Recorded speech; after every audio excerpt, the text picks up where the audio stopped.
Look at these beautiful zucchini flowers that I picked first thing this morning.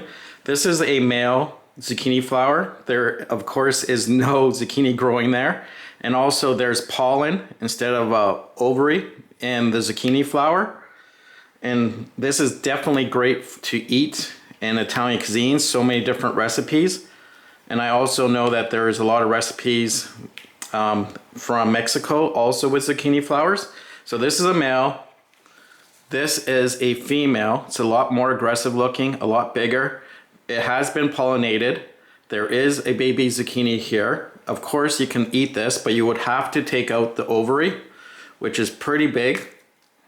Oh, and I just destroyed part of the leaf. You have to be a little bit more careful.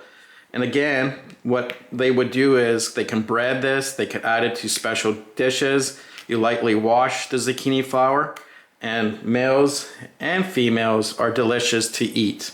Once again, the wonders of nature.